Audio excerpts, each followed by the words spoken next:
Boa tarde a todos que estão hoje nos acompanhando aqui ao vivo pelo YouTube, né? Hoje a gente vai dar sequência à série de webinars que a gente vem fazendo ao longo, desde o início da pandemia, e hoje o tema é sobre, claro, o momento, né, a Covid. Vocês todos estão acompanhando aí nas redes sociais, nas televisões, as vacinas promissoras, né, várias aí que, aparentemente, uma está com 95%, outra está com 90%, outra está com 70% de efetividade, enfim. Então, a ideia é que o professor Calil, que é uma das pessoas, assim, hoje, mais bem informadas nessa área, participa de vários comitês, inclusive internacionais, né? Vai nos dar um pouco uma ideia do como que está essa questão das vacinas, né? Um outro ponto que hoje também está nas mídias é a questão das testagens. Está faltando teste, a gente precisa continuar testando as pessoas, né?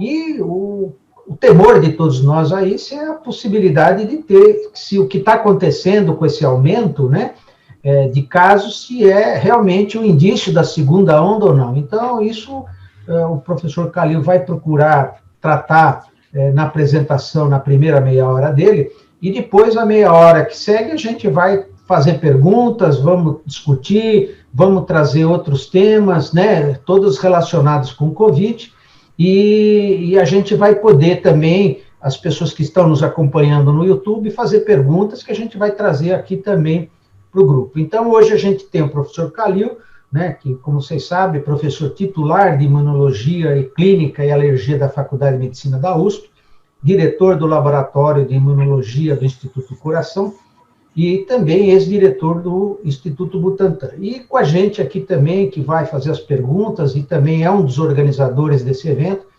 é o Sérgio Vitor, deputado estadual, né, e atualmente é o presidente da Comissão de Ciência, Tecnologia, Inovação e Informação da Lesp.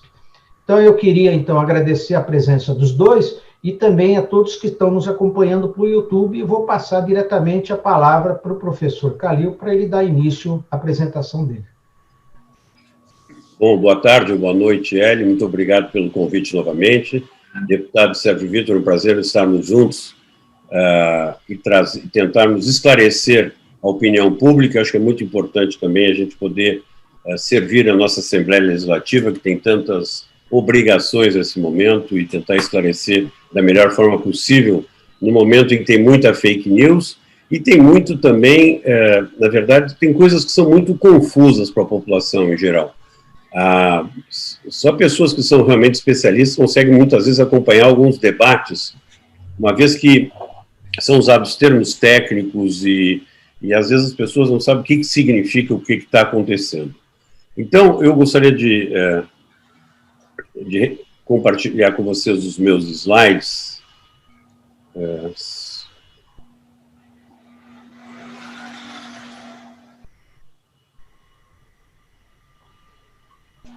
Espero que vocês estejam vendo os slides aí. Isso, perfeito. Então, vamos ver um pouquinho sobre a questão da vacina, a situação atual e as perspectivas que nós temos aqui no Brasil, já que a nossa ansiedade está muito grande. Em primeiro lugar, eu gostaria de lembrar para vocês, ou mostrar para vocês o que aconteceu no mundo. Vocês lembram que a doença ficou mais dramática, digamos, na metade de março, com um número aí por volta de 400 mortes no mundo, e teve um pico enorme na Europa. Aí começou nos Estados Unidos, também teve um pico, isso aí se estendeu, aí o Brasil ficou muito importante, depois diminuiu, os Estados Unidos deu uma diminuída, depois aumentou e continuou aumentando, agora está fora de controle, a Índia aumentou, diminuiu, bom, mas o que tem é que, vocês vejam que no primeiro pico tinha 6.800 mortes por dia, agora no começo de novembro nós tínhamos praticamente 8.000 mortes por dia, com um aumento dramático novamente na Europa, e que se atribui aqui, durante o período de férias na Europa, e também aconteceu isso nos Estados Unidos, as pessoas não respeitaram o distanciamento social, não usavam máscaras, foram para a praia, foram para os bares, foram para os restaurantes, foram para as festas, e isso aumentou muito, digamos, a a contaminação geral da sociedade, com o número de infectados aumentando bastante, primeiro nas pessoas mais jovens, depois, como esperado, também alcançou as pessoas mais idosas e as pessoas com outros riscos, de tal forma que hoje saiu no jornal que o sistema suíço de saúde decretou que está em falência, que não consegue mais atender. E assim tem vários lugares na Europa, o que é uma situação dramática. E se esperava isso porque as pessoas, se viu já por volta de julho, agosto, que as pessoas na Europa saíam sem nenhum tipo de cuidado, como se o vírus tivesse desaparecido, o que é um erro muito grande. Vocês vejam aqui nos Estados Unidos essa semana que o número de casos ele aumentou 80% em apenas 2 semanas. Olhem como é dramático aqui o aumento do número de casos. O número de mortes aumentou quase 40%, hospitalizados 48%. E isso aqui vai se traduzir por mais mortes em breve e mais hospitalizados, depois que aumenta o diagnóstico. A gente sabe que aqui no Brasil também está aumentando em diferentes lugares. Houve aquele branco no sistema de computação do governo federal, a gente está com os dados talvez até um pouquinho desatualizados, mas eu não sei se chegaram ao conhecimento de vocês, tanto o Hospital Sírio-Libanês como o Hospital Einstein lançaram para o corpo clínico informações que houve um dramático aumento no número de casos, que existe, digamos, uma ocupação muito grande das UTIs, o que é absolutamente preocupante para todos os hospitais, sem dúvida alguma. Então, temos que continuar, a vacina virá, mas não se sabe quando, nós temos que continuar com todas as precauções que têm sido faladas o tempo todo. Eu vejo cada vez mais um relaxamento também aqui no Brasil, aqui em São Paulo, existe um número maior de festas, de casamentos, de aniversários, de batizados, e as pessoas estão indo para restaurantes sem tomar as devidas precauções. Existe um trabalho que foi publicado na Nature semana passada, mostrando que bares e restaurantes talvez seja o lugar em que mais exista transmissão, se as pessoas não tomarem cuidado, e também, sem dúvida, as festas privadas que ocorrem, às vezes, sem tomar nenhuma precaução. Nós já vimos, na outra vez que nós conversamos, que a obtenção de uma vacina não é uma coisa simples, é uma coisa muito complicada, não tem que produzir uma vacina, você tem que descobrir e desenvolver, né? Nós teríamos que ter, nas coisas normais, nós primeiro estudaríamos a resposta imune de defesa para depois fazer uma vacina, nós não tivemos tempo, então as coisas foram na velocidade que se conseguiu, e é fantástico que nós tenhamos tantas vacinas em fase final de teste a menos de 1 ano do aparecimento da doença, mas também acontecem coisas que a gente não consegue explicar, eu vou conversar um pouquinho mais com vocês daqui a pouquinho. É importante que a vacina seja segura e que não induza a doença mais grave, que ela induza a memória imunológica longa, nós não temos nenhuma ideia dessas vacinas que estão aí, qual é o tempo de memória que tem. Ela tem que estar disponível para nós brasileiros, custo acessível para o SUS, isso aí também vocês têm visto que não é tão simples assim, os outros países também querem comprar as vacinas, muitos já se posicionaram melhor do que a gente, nós temos aí as 2 possibilidades reais, que nós vamos ver como é que está, e também adaptar-se à necessidade nacional, caso exista a mutação do vírus. Eu já expliquei para vocês na outra vez, que o que a gente faz quando faz uma vacina, se interferir de tal modo que a gente impeça o vírus de penetrar na célula. Isso aqui é um momento crucial da infecção viral. Se o vírus não entrar na célula, não há infecção, o indivíduo não fica doente, e para isso nós precisamos de anticorpos que impeçam a ligação do vírus com o receptor na célula, são chamados anticorpos neutralizantes. E a gente sabe também que é muito importante desenvolver uma resposta celular, e as células o que fazem? Elas reconhecem uma outra célula infectada, os linfócitos T, chamados CD8, e matam essa célula, impedindo assim a proliferação viral. Então nós temos 2 momentos críticos, quando a gente faz a vacina, impedir que o vírus entre na célula, e se ele entrar na célula, as células T citotóxicas têm que ir lá e eliminar essa célula infectada para que não haja a propagação do vírus dentro do organismo. E para fazer a vacina, o que foi feito lá no início da pandemia foram duas apostas científicas, porque não houve tempo de estudar a resposta imune específica contra o SARS-CoV-2. Aqui está representado o vírus, esse desenho aqui em azul é do que se chama da proteína da espícula, que dá o nome ao coronavírus, porque ele parece uma coroa por causa disso.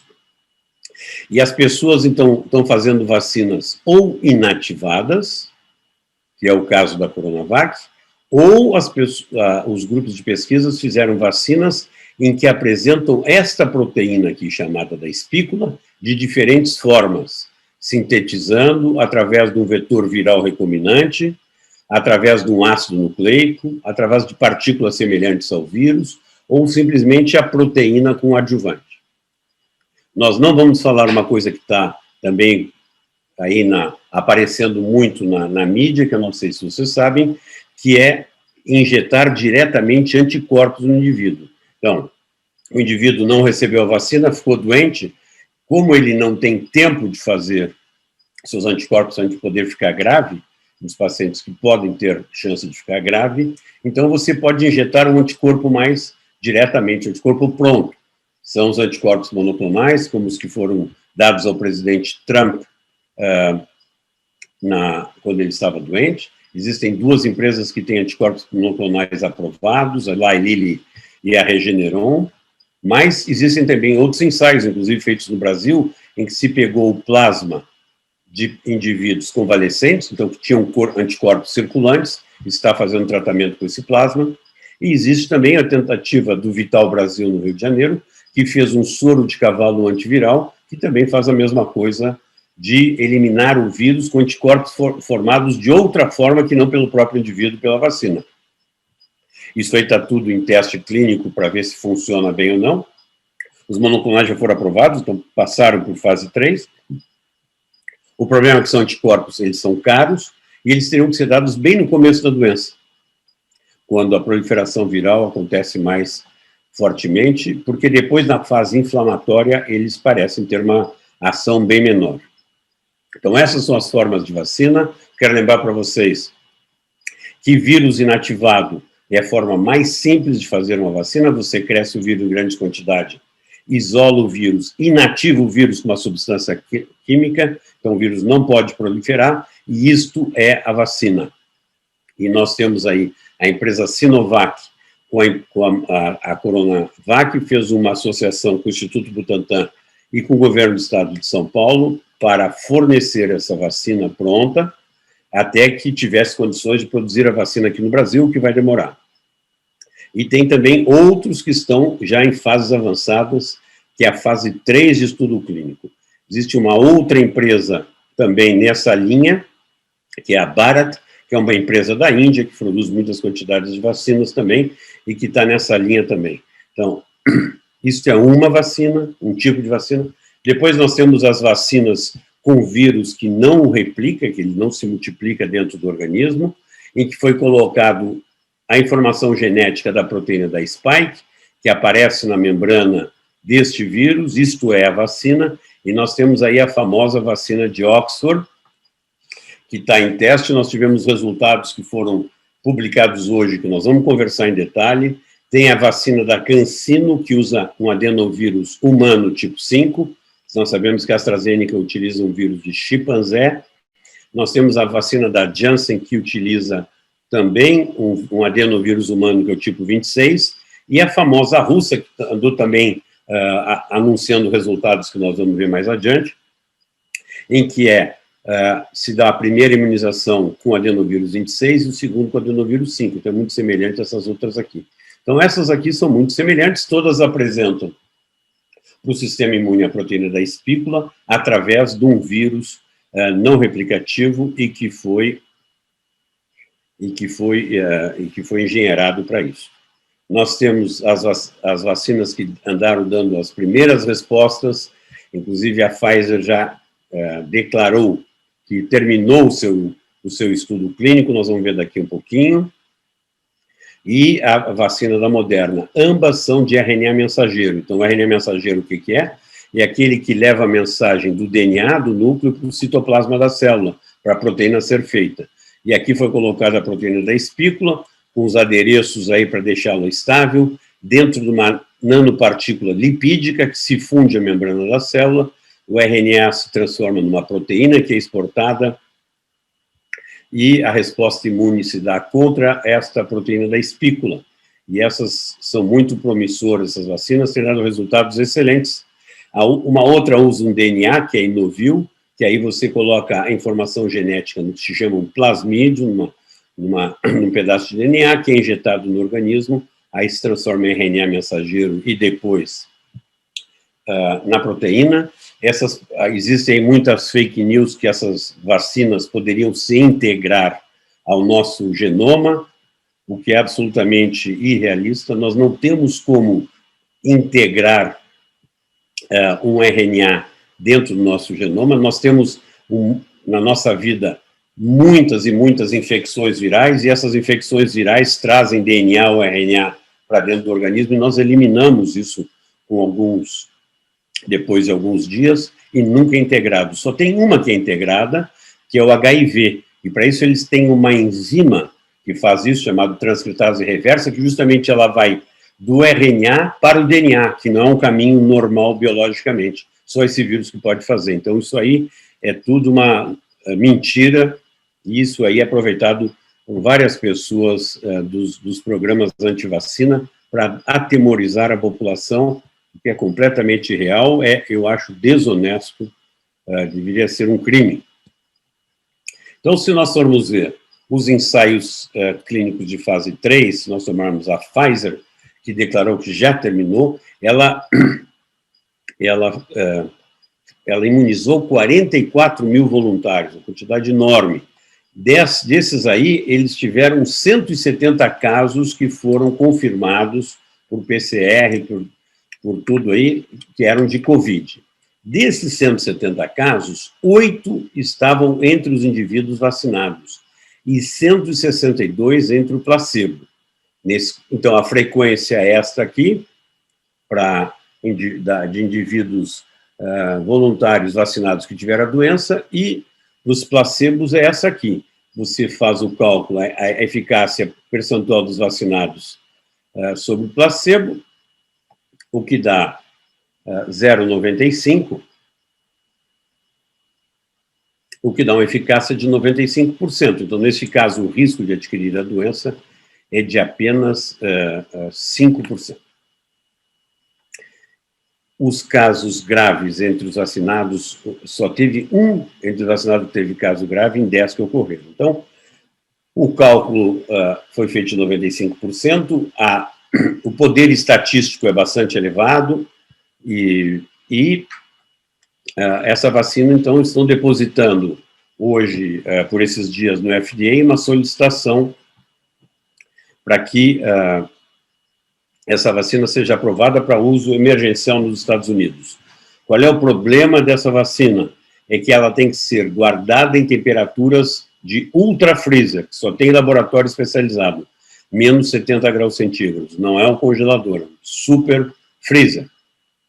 Agora, a Pfizer, para poder distribuir essa vacina, ela desenvolveu caixas de gelo seco para 1.000 ou 5.000 doses que estão sendo distribuídas. Ela está em negociação com o governo brasileiro, mas eu quero lembrar que o governo americano, antes de que a vacina fosse declarada boa, viável, etc., já havia comprado 100 milhões de doses. E que existem aí vários outros países que também estão tentando comprar essa vacina, e pelo que está escrito aí na imprensa leiga, eles estão entrando também com pedido de registro na Europa, em todos os países da Europa, inclusive a Inglaterra, e na Austrália. E não está ainda dito que eles estão entrando na Anvisa para pedir o registro também. Então, o governo brasileiro tem que ver, é uma vacina que é eficaz, foi provada ser eficaz, mas tem esses problemas que eu falei de logística e de preço, porque ela é comercializada aí por volta de $25, o que é um preço razoavelmente alto para esse tipo de vacina. Então, nós temos que ver o que vai acontecer com essa vacina.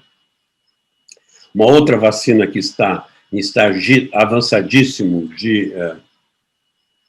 para aprovação é a vacina da Moderna, que mostrou seus resultados de fase 1 uma semana depois da Pfizer, em que foram observados 95 casos, desses aí 5 eram entre os vacinados, 90 entre os placebos, o que dá também uma eficácia por volta de 95%.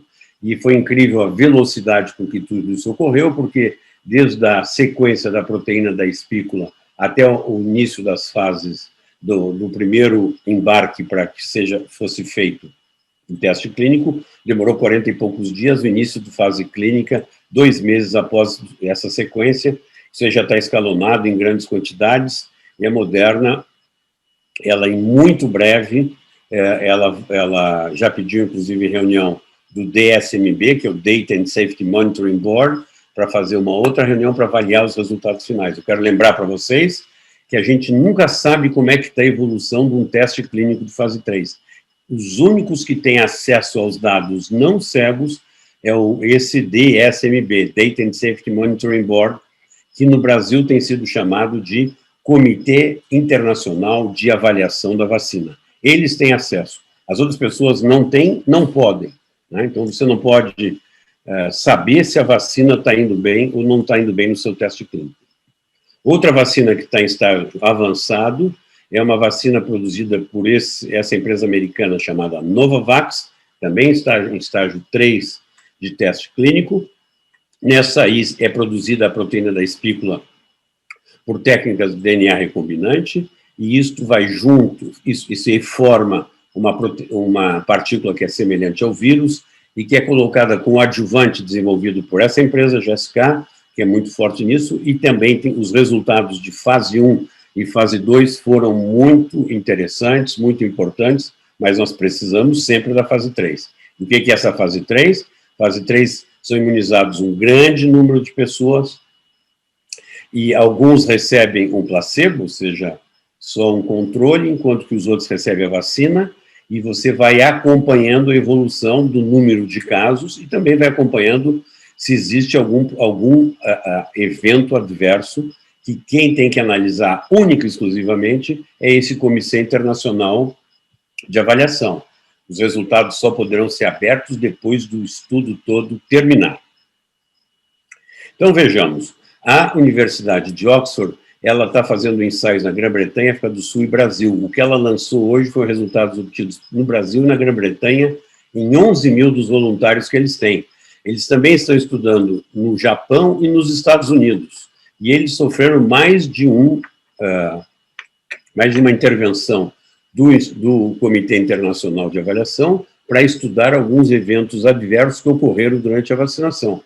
Mas se achou que poderia continuar o estudo continua, no final vai ter bem mais de 60 mil voluntários, e cada teste está também sendo desenvolvido independentemente. Eles começaram em 2020, então, e ainda não colocaram todos os voluntários, então, para terminar o estudo, ele precisa 1 ano depois de colocar o último voluntário, então isso vai ser no fim de 2021, mas pode ser aprovada antes? Pode, porque existe um número de casos que são necessários, e o Comitê de Avaliação, Internacional de Avaliação, ele pode, olhando os dados, interromper e dar com uma vacina aprovada antes, sobretudo nessa fase que nós estamos de uso emergencial, em que um determinado número de casos poderia já ser suficientes.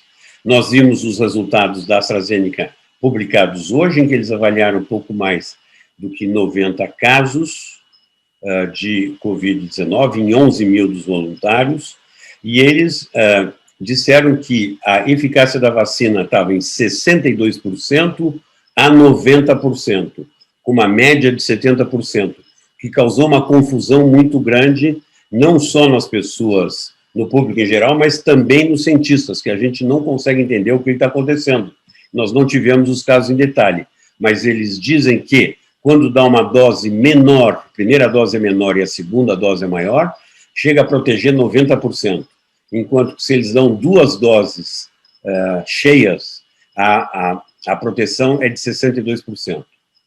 Então, como o número de pessoas que tomaram apenas uma dose menor e depois uma dose maior foi um pouco mais de 2.000, nós calculamos, pelos dados indiretos, que não deve ter havido mais do que 30 casos, fica muito difícil fazer um cálculo estatístico com 30 casos e não deve ser estatisticamente significativo.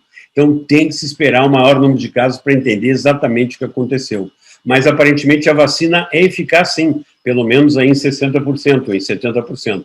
Não é ideal, mas é acima do que estava se esperando, que era, talvez, uma vacina por volta de 50%. Então, nós temos que ficar atentos, e eu estou pronto a responder as perguntas, porque isso aí não é simples, não é fácil de entender. Já a Sinovac também disse hoje que eles alcançaram o número suficiente de casos para fazer a avaliação estatística pelo Comitê Internacional para ver se a vacina funciona ou não funciona. A Sinovac, a Coronavac, foi injetada primeiro em 9.000 pessoas, depois em 13.000 voluntários, e houve aí, aparentemente por volta de 70 e poucos casos. É um número bastante pequeno para fazer uma análise estatística, mas isso que foi proposto para a Anvisa no início, e o Comitê Internacional de Avaliação vai ver se realmente os números mostram que a vacina funciona, com que eficácia, e se tem um poder estatístico elevado para ser proposta a aprovação. Nesses casos também, normalmente existe poucos indivíduos vacinados acima de 60 anos, o que é uma grande incógnita, porque esses são os indivíduos que são os mais suscetíveis e, teoricamente, talvez sejam os primeiros a ser vacinados. E, pelo que eu saiba, o número de indivíduos acima de 60 anos é pequeno e eles estão ainda recrutando mais gente. Eu quero dizer para vocês também que, normalmente, o tempo de observação de uma fase 3 ele deve ser estendido a 1 ano, depois do último vacinado, mas, como nós estamos falando em uso emergencial, os DSMBs, ou os Comitês Voluntários de Avaliação, eles estão considerando pelo menos 2 meses de avaliação depois da segunda dose, como um tempo mínimo de avaliação, mas é claro que deverão continuar a ser observados esses indivíduos. A questão que se coloca é uma questão ética, porque no momento em que essa vacina for aprovada, os indivíduos que receberam o placebo vão querer receber a vacina real, e isso vai atrapalhar muito a observação, que normalmente é duplo cega por pelo menos 1 ano. Em todo caso, as perguntas estão aí: qual é a eficácia, qual é a cobertura, então, na população, qual é a eficácia em idosos e em outras populações, qual é o tempo de duração da resposta, nós precisamos ter mais tempo de estudo, propriamente dito, qual é a segurança e, sem dúvida, qual é a disponibilidade. E, muito provavelmente, o que ocorrerá é que, no futuro, haverá vacinas de segunda geração, até terceira geração, como acontece em muitos outros lugares, como em muitas outras vacinas. Vacinas melhores poderão aparecer, ou que têm outras características que sejam importantes, nós vamos ver isso depois. Então, hoje, quais são as vacinas que podem ser comparadas? Aqui, a de Oxford, a AstraZeneca, que usa um vetor viral, como eu disse para vocês, geneticamente modificado, são 2 doses, a efetividade não está clara, entre 62% e 90%, a vantagem que ela tem é que ela pode ser guardada em temperatura de refrigerador, ela já existe convênios com o Brasil, de fornecimento aí de pelo menos, segundo a Fiocruz, até 100 milhões de doses durante o ano de 2021, ou seja, 50 milhões de pessoas poderão ser vacinadas, e o preço delas, um pouco acima de $3, é um preço que é muito vantajoso.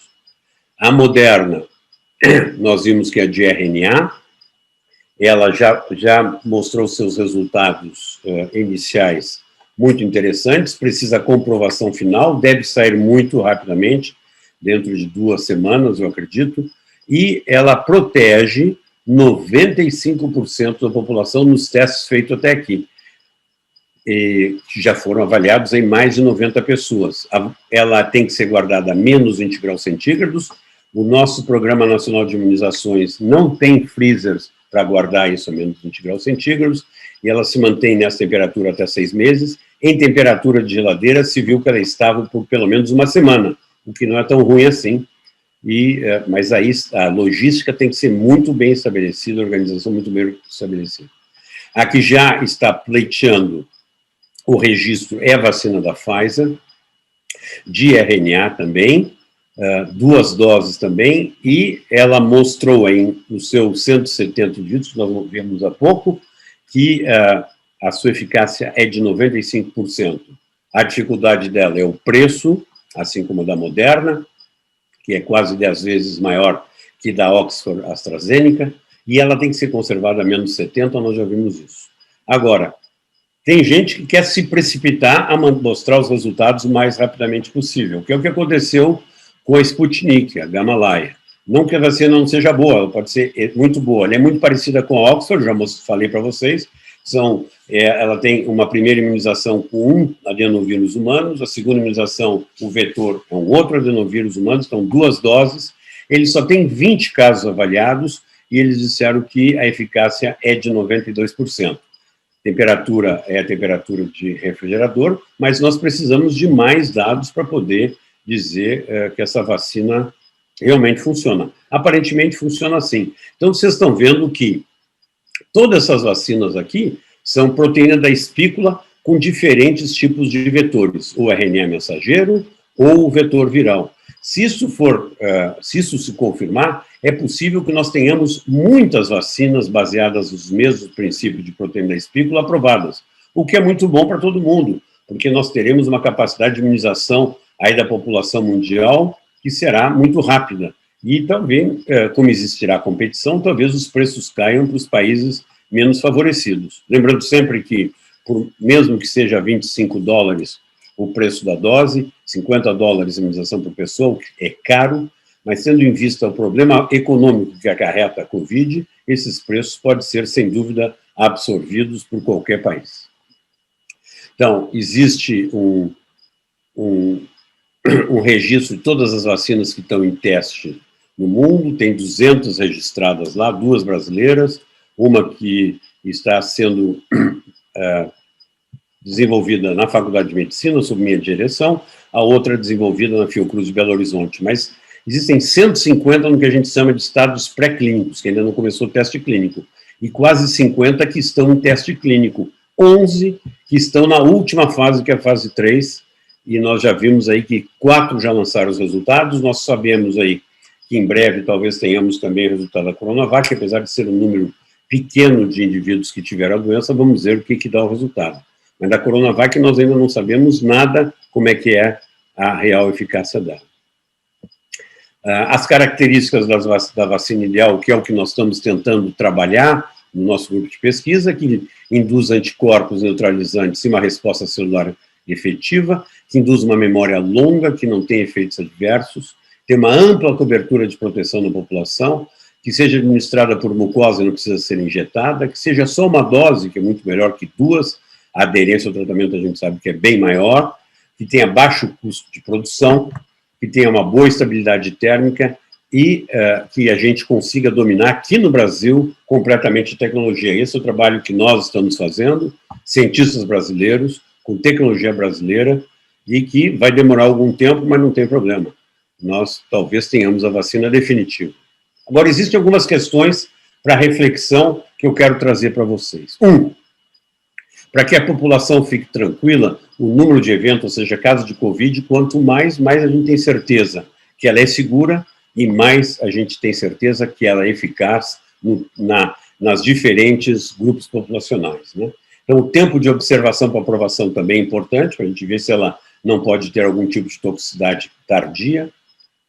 A cobertura da população, eu já falei para vocês. A Organização Mundial de Saúde diz que acima de 50% é válida, mas tem essa vacina, por exemplo, de 70%, se for 70% a vacina da AstraZeneca, é claro que se eu, como indivíduo, tomar, eu vou diminuir muito as chances de ter a doença, né?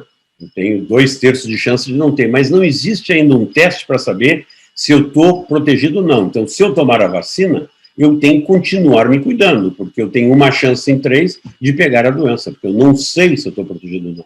Mas uma vacina dessa, sem dúvida, é muito importante em termos populacionais de saúde pública, porque vai diminuir em muito a circulação do vírus. Então, nós todos teremos menos chance de pegar a doença. Então, existe aí uma coisa que é o indivíduo, a outra a população. E a gente gostaria muito de saber como é que é a eficácia em diferentes idades. Para isso tem que testar muito mais. Então, nós temos que saber se acima de 60 anos a dose está adequada, se reage bem ou não reage bem, se tem que fazer alguma adaptação, mas isso também para as minorias, tanto minorias raciais, como minorias socioeconômicas. Pode ser que as pessoas que não tenham as mesmas condições de saúde respondam pior, e talvez tenha que ter outro regime de imunização, tudo isso tem que ser estudado. E os grupos de risco também, os hipertensos, os diabéticos, será que o sistema imune deles vai funcionar tão bem para essas vacinas? E depois, a outra coisa que nós temos que levar em consideração para as decisões é qual é o efeito real da vacina. Ela vai esterilizar o indivíduo, ou seja, o indivíduo vai eliminar completamente o vírus, não vai estar com o vírus aí, mesmo que ele não tenha doença, que o vírus fique no nariz e que ele fique transmitindo para as pessoas, uma questão de saúde pública extremamente relevante. Ou será que a vacina vai apenas evitar a doença? É importante ela evitar a doença, mas o bom mesmo é que ele esterilize. E talvez que a vacina só vai conseguir diminuir a gravidade da doença. Também seria importante, numa primeira vacinação, se nós diminuirmos a gravidade, nós vamos sobrecarregar menos o sistema de saúde e vamos ter menos mortes, né? Nós temos que, a vacina ideal, nós temos que deter a tecnologia de produção, nós temos que ter uma boa capacidade de produção e também de estocagem. Então, vocês verem, a temperatura é importante, se a temperatura de geladeira, menos 20 ou menos 80, e também como é que ela está. Por exemplo, a vacina que chegou até agora, a Coronavac, veio já em seringas. Então, uma seringa ocupa bem mais espaço do que apenas um frasquinho, porque no frasquinho eu posso colocar 10 doses, e a seringa vai tomar o espaço de um frasquinho. Então, a nossa capacidade, nossa cadeia de frio que o Programa Nacional de Imunizações desenvolveu, ele tem uma capacidade limitada de estocagem, né? E como é que vai ser essa distribuição logística? É muito importante. Imagine se a vacina chegar aqui e for começar a ser distribuída em abril nós também começamos a distribuir a vacina da gripe. Então, isso vai sobrecarregar bastante o sistema de distribuição. Em todo caso, o Programa Nacional de Imunizações, ele é muito bom, ele tem uma boa logística, ele tem aí quase 40 mil salas de imunização, e vamos ver como é que ele vai conseguir se organizar para isso. Existe muita reflexão nisso através do CETAI, que é o Comitê Técnico de Assessoramento para Imunizações. E quem é a prioridade? Quem é que deve receber essa vacina? Serão os grupos mais expostos, e por isso mesmo tem mais chances de morrer, ou serão, de se infectar, ou será de maior risco que tem mais chance de morrer? Bom, essas questões eles estão abertas, várias outras ocorrem, e nós temos que ter uma reflexão da sociedade para que isto ocorra da melhor maneira possível. Bom, era isso que eu queria mostrar para vocês, e eu gostaria de voltar a palavra para o Hélio, para as perguntas que sejam necessárias. Beleza, eu acho que você conseguiu cobrir muito bem todos os itens que são preocupação de toda a sociedade. Queria, só antes de passar a palavra para o Sérgio, queria, então, agradecer colegas do IVPESP que estão nos acompanhando, o Wilson Teixeira, o Spero Morato, o Cláudio Rodrigues, a Lúcia Helena, que queria agradecer a todos os outros que estão nos acompanhando aí. Vocês podem estar fazendo perguntas também, e a gente vai também estar passando. Então, eu queria agora, de imediato, passar a palavra para o Sérgio para comentários e esclarecimentos que ele achar interessante. Por favor, Sérgio. Obrigado, Hélio. Obrigado, doutor Calil, novamente pela aula concedida para a gente aqui. Cumprimento também todos os colegas. Eu não estou com a lista dos nossos espectadores aqui, mas cumprimento todo mundo que está acompanhando a gente pelo YouTube. Doutor Calil, bom, eu sempre penso com a cabeça, a gente brinca aqui, do afegão médio, né? Acho que você explicou muito bem todas as vacinas e em que situação cada uma delas, mas eu acho que recentemente até fiz um requerimento de informação para o governo do estado e para o Instituto Butantan, e também baseado no que saiu na mídia nos últimos dias. Eu sei que, obviamente, você tem uma limitação de acesso também, como você já falou da última vez que a gente teve, mas veja se você consegue nos ajudar a entender, pelo menos, porque eu acho que o que a gente mais recebe aqui no gabinete é uma preocupação específica, de novo, em cima da Coronavac, né? O projeto desse estudo, fase 3, propunha inicialmente 9 mil voluntários, depois 13 mil e, por último, 18 mil. A gente vai esperar a resposta do Instituto, né? Mas você tem alguma ideia do porquê que isso acontece normalmente? Pelo que você explicou também, 9 mil comparado com os 44 da vacina da Pfizer é uma quantia significativa, né? A gente foi para 18, tudo bem, mas o que define o número de voluntários e por que ele é alterado ao longo da jornada? Isso é um caso normal? Então, Sérgio, isso é sem dúvida uma preocupação das pessoas e uma dúvida que fica. Na verdade, o que você tem que ver é quanto que você consegue atrair de voluntários.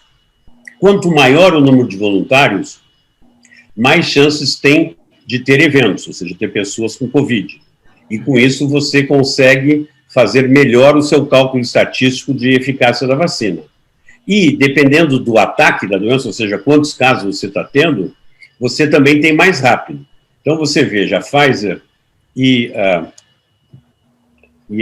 tanto a Pfizer como a Moderna colocaram mais de 100 centros espalhados nos Estados Unidos para fazer toda essa absorção, esse recrutamento dos voluntários. E outra, eles foram solicitados a colocar as diferentes minorias raciais e os diferentes grupos etários, né? Não criança, né? Porque criança não está sendo testada, mas, por exemplo, indivíduos acima de 65 anos, porque nos Estados Unidos e na Europa é considerado idoso acima de 65, foram solicitados que tivesse por volta de 25%, porque 1/4 da população americana tem mais de 65 anos, que é um contingente muito grande, né? Então, aqui no Brasil, talvez no começo fosse colocadas pessoas mais jovens, quando foi vista a necessidade de incluir pessoas idosas, foram incluindo mais gente. E como o número de casos não estava sendo suficiente para fazer o cálculo estatístico,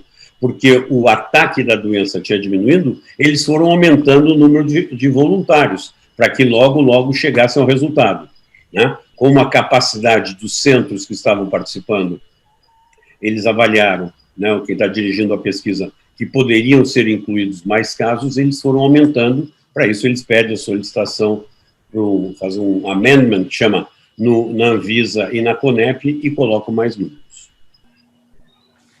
Legal, dentro da normalidade, né? Só querendo melhorar a análise, né? Eu tô revendo aqui um pouco das minhas anotações, até vou mudar um pouquinho o foco, mas tentando entender como imunização e estratégia de rastrear o vírus. Tinha uma pergunta que eu já tinha anotado aqui. Recentemente saiu uma reportagem no Estadão de que em breve ali o governo pode descartar 6,8 milhões de testes porque estão fora do prazo de validade, né? O quanto, agora depois de 7 meses aí de pandemia, né? O quanto que essa testagem ou esse tipo de teste que está armazenado ali em Guarulhos, ele poderia ajudar na estratégia ou está sendo descartado porque ao longo do tempo viu que esses testes não ajudavam tanto?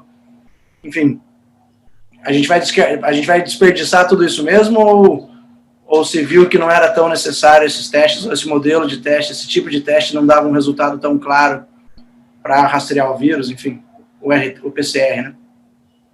Olha, para esses testes, eu não tenho certeza, eu acredito que seja de PCR. Isso, RT-PCR. Esses testes de PCR são fundamentais para o diagnóstico precoce.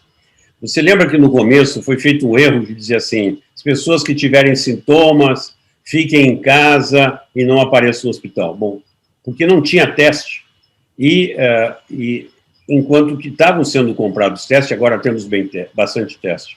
Enquanto eu acredito que o certo seria procure o médico ou o sistema de saúde assim que tiver sintomas, colhe o material para o indivíduo saber, para ele poder se isolar da melhor forma possível. Inclusive, eu dizia na época, como nós temos muitos hospitais de campanha, muitos deles não estão sendo utilizados na sua capacidade máxima, idealmente, pessoas que de baixo poder aquisitivo, que moram na periferia, que não conseguem se isolar em casa porque tem poucos cômodos, deveriam, quando tem sintomas, ficar num hospital desse, colher o material que poderia tranquilamente sair no mesmo dia a resposta, ou no máximo em um dia, é só colocar gente e material para ser feito. E aí, se o indivíduo tivesse a doença, ele poderia ficar isolado até num hospital de campanha, se não tivesse, ia para casa. Se os hospitais de campanha estivessem sobrecarregados, nós poderíamos isolá-los nos estádios de futebol, nas escolas que não tinha gente, em qualquer lugar em que as pessoas pudessem ficar isoladas e não levar para dentro de casa.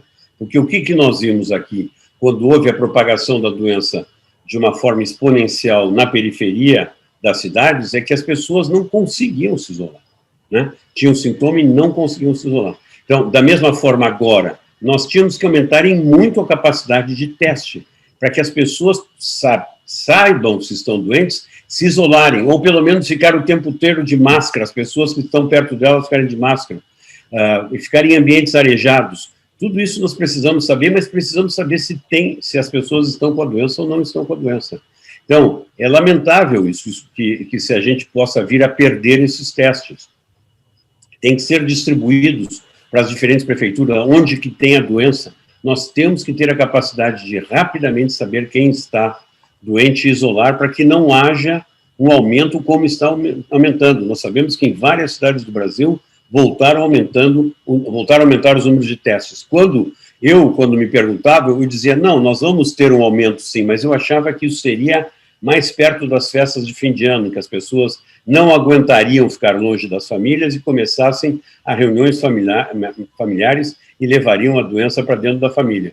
Mas isso ocorreu já antes. E por quê? Bom, a gente sabe que aumentaram o número de festas privadas, aumentaram as aglomerações. Agora, eu não sei se você viu o vídeo do jogo do São Paulo contra o Flamengo, que a torcida não pôde entrar, ficou fora do estádio, aglomerações enormes de pessoas, sem máscara, gritando, provavelmente tomando cerveja, um na garrafinha do outro. Então, isso aí é lamentável, que a população ainda não tem entendido que essas medidas são para o bem das pessoas, para as pessoas não ficarem doentes. Ou, se elas ficarem doentes, para elas não levarem para os familiares que estão nas populações de risco, aumentando muito a mortalidade. É que o número é alarmante aqui nessa reportagem, doutor. Diz aqui que no Brasil, a gente já fez mais ou menos 5 milhões de testes e a gente pode estar descartando nos próximos meses aí quase 7. A gente vai descartar mais do que a gente já testou, né? Assustador. Nós temos que ter capacidade de distribuição, tem que ter os equipamentos para fazer, gente treinada. E isso tinha que ter sido investido desde o início. Porque no início da doença, os governos só diziam para as pessoas lavar as mãos e não irem para os hospitais, e gastaram todo o dinheiro de publicidade nisso. Em vez de ter capacitado pessoas, e isso não é complicado, tem muita gente que sabe fazer esse teste no Brasil, tem muitos equipamentos também no Brasil, mas tinha que ter aumentado o número de equipamentos e ter feito teste. E ainda isso é uma realidade. Temos que melhorar a distribuição dos lugares em que a doença está mais importante e também ver se as pessoas têm equipamento e têm pessoal capacitado para fazer esses testes. Ô, doutor, e a última dúvida, eu repasso a palavra para o Hélio. Perdão, Hélio, Imagina, fica à vontade. Foi apintando aqui. E a última, se a gente tem uma dificuldade de distribuição dos testes, claramente, eu imagino que isso de alguma maneira esteja conectado com o Plano Nacional de Imunização também. Isso não é um sinal de que a gente não está preparado para a distribuição das vacinas também, se a gente não conseguiu nem entregar o teste, que me parece ser mais simples? Não, veja, eu não acredito que seja vinculado. O Programa Nacional de Imunizações tem outro tipo, acho que são outras pessoas, inclusive. Mas, sem dúvida, existe um problema de logística. Nosso ministro da Saúde é um general de logística, né? Mas, veja, tem que ter a distribuição, mas tem que ter a capacidade de realização do teste, né? Eu pergunto para você, nós aqui na cidade de São Paulo temos capacidade de realizar teste? Aparentemente não. Apesar de ter sido prometido, e foram gastos muitos milhões para que fossem equipados o Instituto para fazer isso, não estão sendo feitos. E não estão sendo feitos com a rapidez que deveriam. Então, não adianta também distribuir o teste se não houver pessoal, se não houver capacidade de armazenamento, né?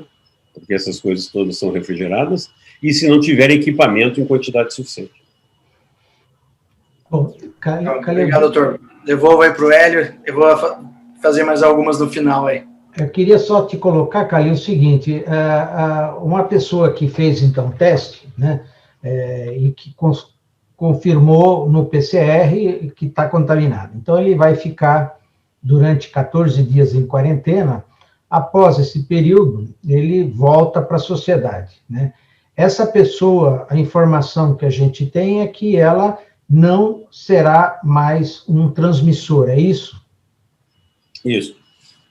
Foram feitos vários estudos nesse sentido, e mostraram que 14 dias depois, 95% das pessoas não têm mais partículas virais. Tem umas que levam ainda mais uma semana, mas é raridade da raridade.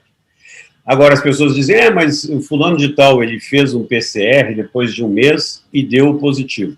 O que acontece é que, às vezes, ficam resquícios do vírus não ativo na cavidade nasal, e o teste PCR, que é muito sensível, pode detectar. Mas os estudos para ver se o vírus era viável foram feitos fazendo suave e colocando em cultura para ver se o vírus ainda estava ativo, e se viu que não. Então, normalmente, depois de 14 dias, o indivíduo ele elimina o vírus, pode voltar ao convívio social. Se pede, no entanto, que ele utilize máscara, porque ele está dentro de uma sociedade em que todo mundo utiliza máscara, mas, em princípio, ele está livre da doença e está imunizado contra a doença, sabendo sempre, Hélio, que os casos de reinfecção são ainda muito raros, são muito raros. Então, a pessoa que teve a doença está imunizada, até nós termos uma ideia melhor de quanto tempo demora essa imunização. Existem alguns casos, existem, que ainda estão sendo estudados, mas são raros. Talvez eles tenham sido expostos a uma carga viral muito grande, talvez o indivíduo respondesse mal ao vírus por problemas da sua genética pessoal, etc. Nós estamos estudando esses casos. Outra questão que alguns colegas, inclusive cientistas, né, até houve uma publicação recente no Estadão, dizendo que essa estratégia que nosso governo tomou, seja do Estado, seja federal, de produzir fábricas, de fazer as coisas aqui, né, ele até fez uma comparação com a questão da época da informática, né, que a gente fez uma reserva de mercado. Você acha que a estratégia, né, que foi feita para os governos, né, seja estadual, seja federal, né, de tentar criar uma própria infraestrutura aqui, construindo fábricas e tal, foi o melhor caminho para a nossa sociedade ou não? Bom, o Brasil tem uma população muito grande e nós temos um programa de imunizações muito ativo, o que fez com que nós, através dos institutos de pesquisa, nós produzíssemos grande parte das vacinas que são distribuídas pelo PNI, pelo Programa Nacional de Imunizações. Isso tem várias vantagens, porque isso custa menos ao país, porque é só uma circulação de recursos dentro do país, nós adquirimos tecnologia e nós suprimos a necessidade nacional, que é muito grande. Então, eu discordo completamente do artigo esse que você falou no Estado de São Paulo. O que tem é que o que nós precisamos, sem dúvida alguma, era incentivar não só a produção, mas a ciência, para que nós pudéssemos fazer as vacinas. Você vê que se essas vacinas, todas elas baseadas só na proteína da espícula, funcionarem, ela podia ter sido feita no Brasil igual a essa. O meu grupo resolveu fazer uma vacina mais sofisticada cientificamente, mas eu sei que pessoas dos institutos estavam trabalhando em vacinas de vírus inativados também. não receberam apoio por parte das instituições brasileiras. Nos Estados Unidos, é impressionante o volume de recursos que o governo deu para os potenciais que poderiam fazer uma vacina. É enorme a quantidade de dinheiro. E é enorme a quantidade de pessoas altamente especializadas que estão vendo todos os gargalos de desenvolvimento e chegam lá e dão recursos, ou abrem as portas, ou buscam outras pessoas para isso. Eles desenvolveram aí o exército americano, essa operação de warp speed, né, de velocidade de torpedo, deu bilhões e bilhões de dólares, e tem pessoas capacitadas, pessoas altamente experientes, que vão nos laboratórios ver o que falta para esse pessoal ir mais rápido. Aqui no Brasil vire-se, né? Vire-se, o cientista, se quiser, vire-se.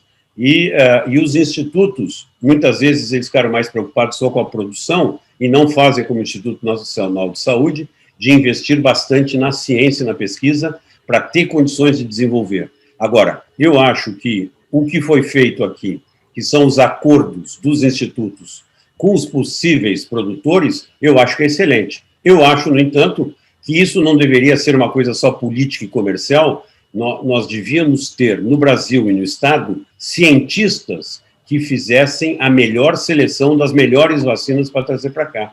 E não porque existia, digamos, alguma possibilidade, ou porque o milionário trouxe uma vacina para ser testada aqui, ou porque existiam relações com algum país para trazer uma vacina de lá. Eu acho que não. Tem que ser alguma coisa impessoal, baseada em dados e na ciência, para fazer as melhores seleções. Mas, em todo caso, nós temos pelo menos aí algumas vacinas que, se funcionarem, vão ajudar, sim, a imunização no Brasil.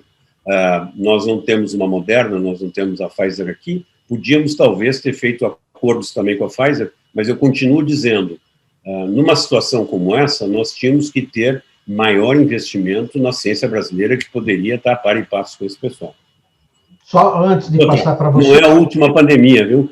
Espero que a gente aprenda. A gente sabe que podem surgir outras, né? E podem surgir dentro do Brasil. Então, porque nós temos vírus na Amazônia, muito bem estudados pelo Instituto Evandro Chagas, lá no Pará, e outros virologistas excelentes que nós temos no Brasil, e que são sempre uma ameaça, e que nós teríamos que ter uma vigilância que fosse mais atuante, tendo investimento nessa área.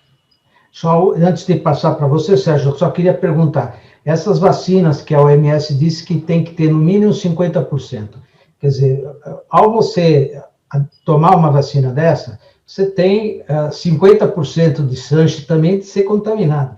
Você tomaria essa vacina, Calil? Bom, aí depende muito da responsabilidade cívica que nós temos, né? Eu teria 50% de chance, veja, eu teria que continuar me cuidando, mas mesmo assim eu tinha uma chance em duas de estar protegido. Mas do ponto de vista da sociedade, se todo mundo pegar essa vacina, o vírus ia circular muito. E as pessoas têm que ter uma consciência cívica também. Então tem que se proteger sim, mas proteger o seu entorno. Eu tomaria essa vacina, sem dúvida. Ok, Sérgio, se você aí. Doutor, duas perguntas agora. Recentemente saiu a gente foi bastante questionado sobre isso também, até, de novo, mandou uma série de questionamentos para o governo. Saiu numa reportagem da CNN alguns detalhes sobre um possível contrato ou acordo entre o governo do Estado de São Paulo e sobre a vacina chinesa, a Coronavac. Teve alguma coisa ali que você acha que chamou atenção, que foi algo que... Eu sempre fico na dúvida quando vem uma reportagem bombástica, assim, o que dali de fato incomoda ou está tudo dentro dos conformes, pelo menos o que saiu na mídia? O senhor conseguiu dar uma olhada sobre isso?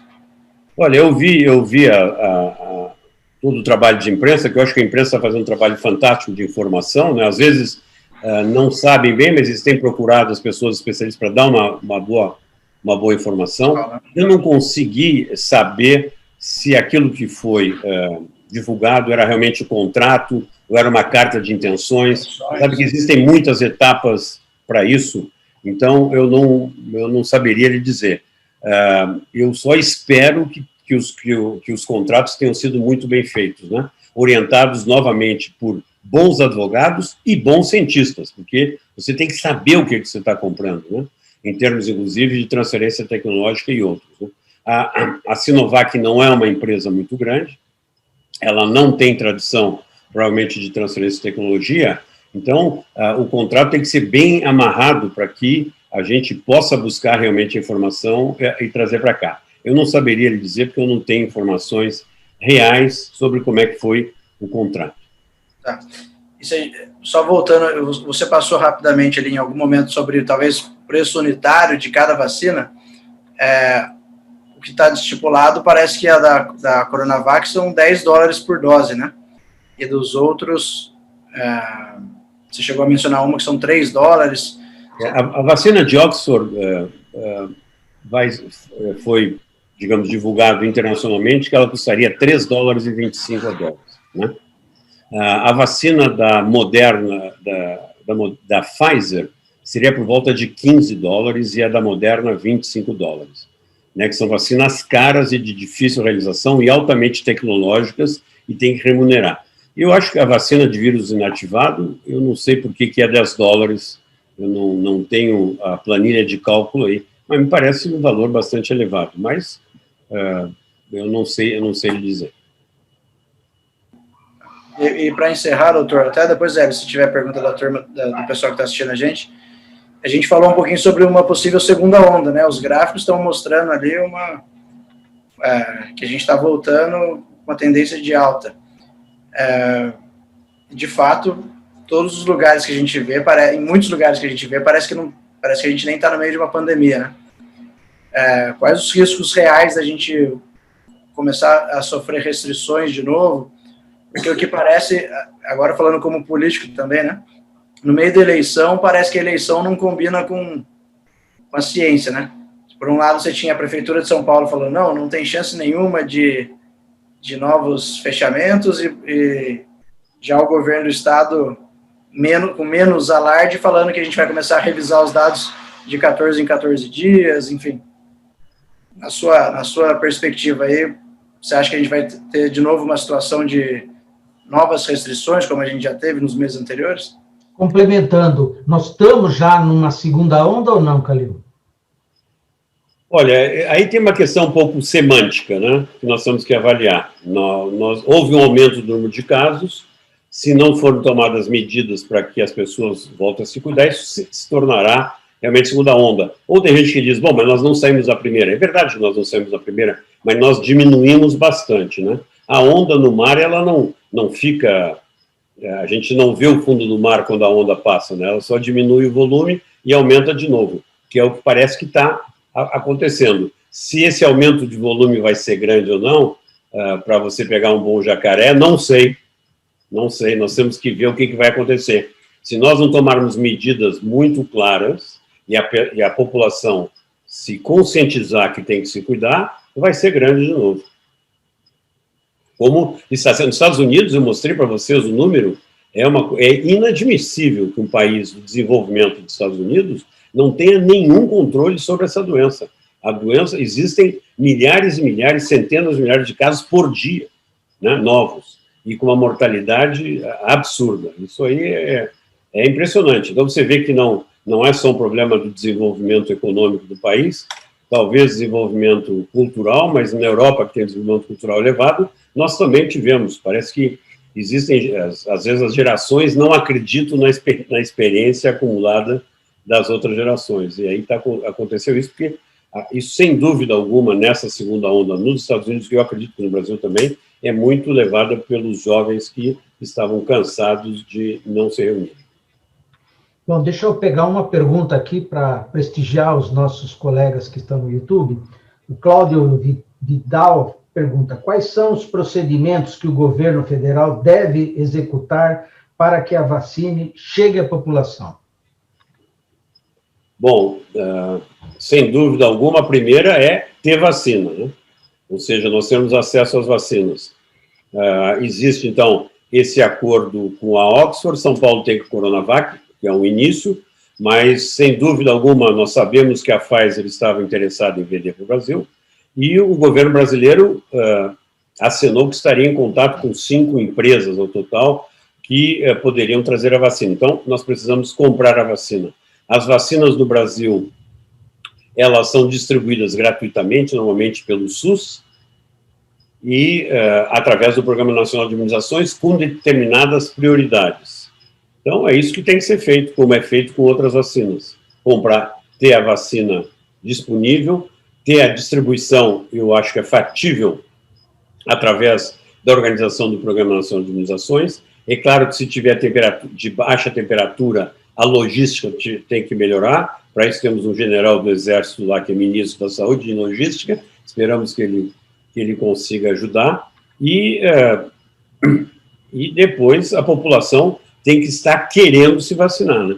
Porque com essas notícias todas que saem de fake news, os antivacinas estão aproveitando muito isso para colocar pânico na população, o que é um absurdo. E não é isso só no Brasil, na Europa e nos Estados Unidos está ocorrendo isso de uma maneira muito forte. O movimento antivacina nos Estados Unidos é muito forte e está aproveitando a todas essas, digamos, dúvidas que são normais no desenvolvimento de um produto novo, para dizer para ninguém tomar vacina.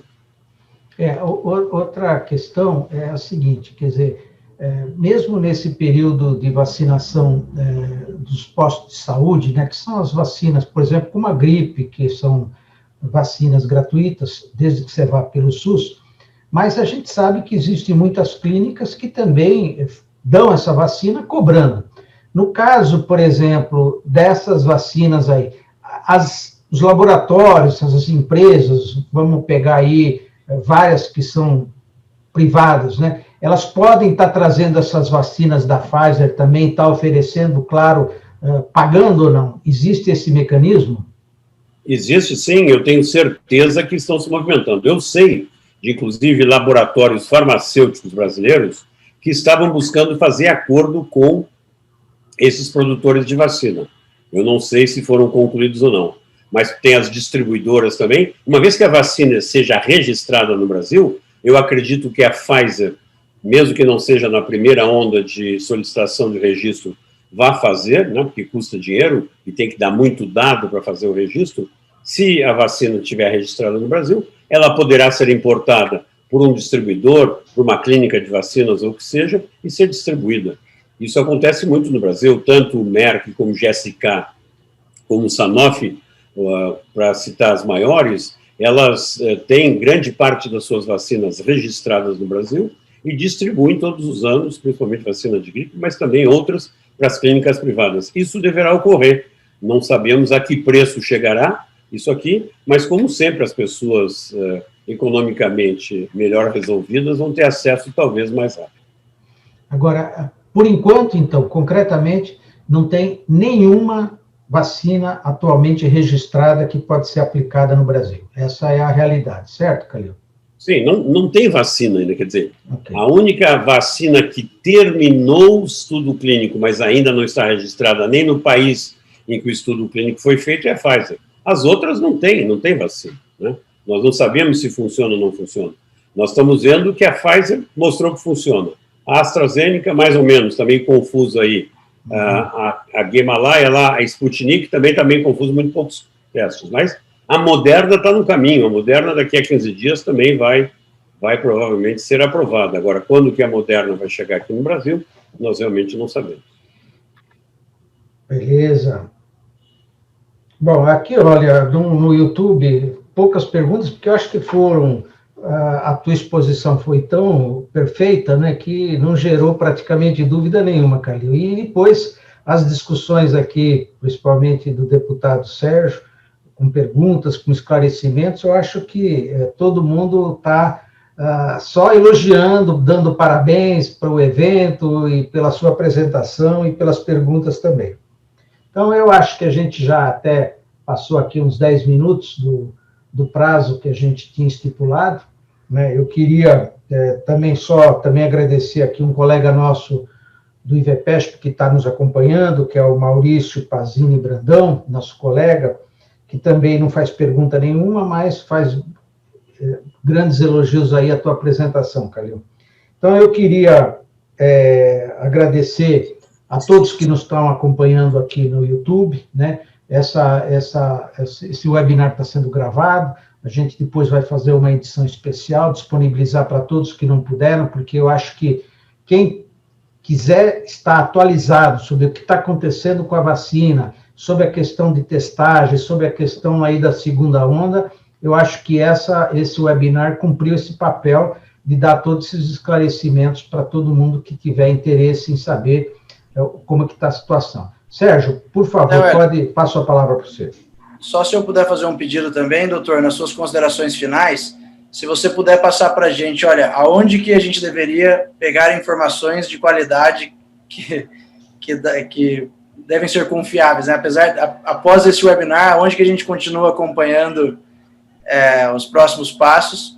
Mas antes de encerrar aqui, muito obrigado. A gente sabe que o tempo de vocês dois aí, né, especialmente do Calil agora, envolvido diretamente no andar aí de todas as vacinas discutidas no mundo. Obrigado pela sua hora, pelo seu tempo. Que bom que você pode dedicar um pouquinho para a gente aqui para tirar tanta dúvida e esclarecer os nossos pontos e espectadores aqui. Hélio, obrigado pela parceria novamente e agradeço todas as pessoas que estão assistindo aí e vão assistir eventualmente depois de gravado. Um abraço a todos. Hélio, Sérgio, muito obrigado pelo convite, espero que tenha esclarecido. Estou sempre à disposição da LESP e da Comissão de Ciência e Tecnologia, do que nós podemos dirimir dúvidas. Onde é que tem informações? Bom, veja, eu acho que as informações da imprensa têm estado boas. Eu tenho vários repórteres que ligam antes de publicar alguma coisa para mim e para colegas, para ter certeza de que a informação é de qualidade. Eu estou gostando muito da participação da imprensa em geral e na qualidade da informação. Se você for buscar informação no exterior, eu diria que a Nature, a revista Nature, publica todos os dias as novidades que ocorrem com essa doença e, sobretudo, com as vacinas. São de excelente qualidade, elas são mandadas gratuitamente para os e-mails das pessoas que estão inscritas, e elas são muito boas mesmo. Um outro jornal que eu gosto muito da sua capacidade investigativa do exterior, também é o New York Times. Ele também publica diariamente as notícias mais relevantes e também gratuitamente, não precisa ter uma assinatura do jornal. Essas aqui, mas aqui eu acho que as nossas, digamos, televisões, rádios e a imprensa escrita está de parabéns. Eu acho que eles estão fazendo uma cobertura muito séria, estão atrás da informação e quando tem alguma coisa que às vezes não bate direitinho, às vezes eu escrevo para o repórter, eles corrigem, e existe uma seriedade muito grande, e assim que tem que ser. Bom, eu queria só também, para complementar, também tem um outro colega nosso aqui, que é o Carlos Kaminski, também que está nos acompanhando e está parabenizando pelo evento. Só para terminar, Calil, eu queria que você fizesse assim vamos dizer assim, uma previsão, né? Você acha que com tudo que você tem de histórico nessa área de vacinas e tudo mais, né? No caso aqui do Brasil, você acha que esse ano de 2021, você acha que está perdido também como foi de 2020? Ou não? Para o Brasil, eu estou falando. Bem, é muito difícil, depende das vacinas que saírem, né? Se as vacinas que o Brasil já tem convênio, que está comprando, vierem, talvez a gente consiga vacinar a população. Eu acho que, sem dúvida alguma, nós temos que voltar às atividades, mas com muita precaução, e evitar as questões sociais. Eu sei que é muito difícil, mas a gente tem que evitar. E eu acredito que, ainda no primeiro semestre, teremos um começo de vacinação na nossa população, não com a intensidade que a gente queria, porque eu acho que não teremos vacinas suficientes para vacinar a população já no início. Então, nós temos que tomar as precauções. Eu acredito, sim, que a gente ainda vai ter que tomar um outro tropeção para as pessoas realmente se sensibilizarem que tem que cuidar, mas eu acho que nós vamos retomar as atividades, sim, como já está retomando economicamente muitas das atividades.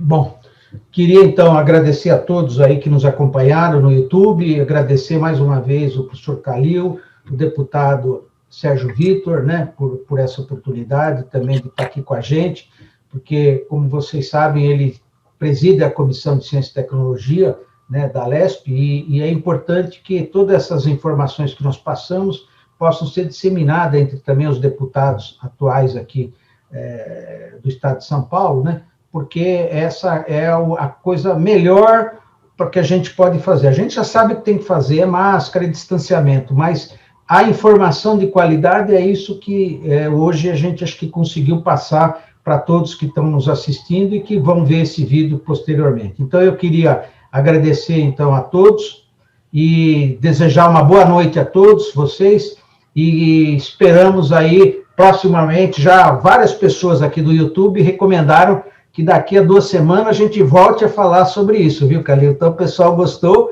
e aí já estou falando para o Sérgio aí, a gente organizar, porque essa coisa está muito dinâmica, tem sempre muita informação, e eu acho que é importante a gente estar atualizando toda a sociedade aí com informações de qualidade do que fazer e do que está acontecendo, né?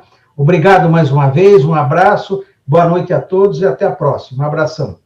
Até a próxima, abraço. Tchau, Sérgio.